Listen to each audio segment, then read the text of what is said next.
hano mu biyaga binini ingorane n'urusobe abana abakuze barakoreshwa barakoreshwa mu kwimba inzahabu, mu kwimba diyama, mu kwimba korta. Hariho abakenzi bafatwa no ku nguvu. Ivyo vyose bijanye n'abantu bakoreshwa na politike mbi. None ubona vyo bandanya gute?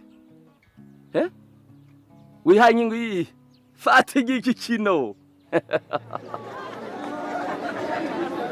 Korona wiruko aha mu biyaga binini ngaha mu biyaga muri kano karere k'ibiyaga binini hari ingorane z'urusobe. Hatujue nani ndio mwanzo, hatujue mwisho ni wapi. Vyote vinazingana. Abantu bose bagakoresha nk'abana bato bagakoresha mu kwimba izahabu, za diyama, za korta. Rero twifasha abantu. Webwe n'umubitsi abantu barakoreshwa rwose za ingorane z'inama mu karere k'ibiyaga binini. N'urusobe. Hari abantu bakoreshwa mu gisirikare mu migwi y'u Rwanda. Ese n'umubitsi hariho abantu bakoresha abana bajyana kwiba amazahabu zajya by'abana. Hariho impunzi zikurikirana, impunzi zamaze ko zirahunga. Hariho abantu bafatwa ku ngufu, abandi bakarungika mu yindi miti itandukanye, Rwanda, mu Burundi, muri Kongo. Ni ibintu by'urusobe.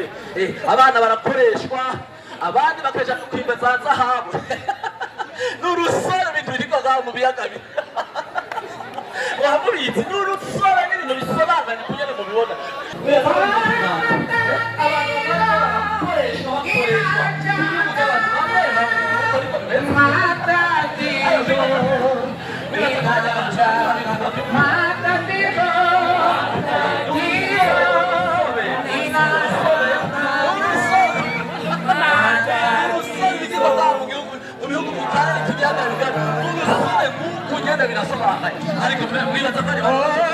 Maziwa makuu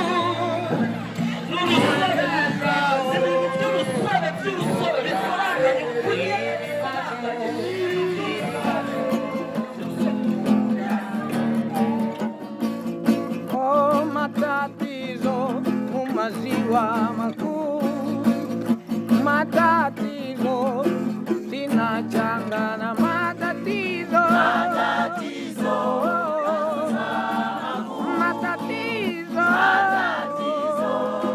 zinachangana, maziwa makuu, matatizo zinachangana. Ibibazo byo mu karere, ibibazo by'urusobe, ibibazo byo mu karere, ibibazo by'urusobe, ibibazo byo mu karere, ibibazo by'urusobe.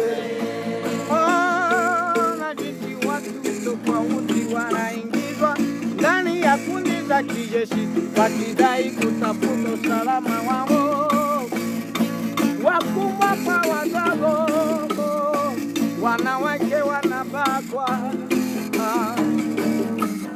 wengine kwa kutumikishwa kutafuta dhahabu, na wenye siasa mbaya.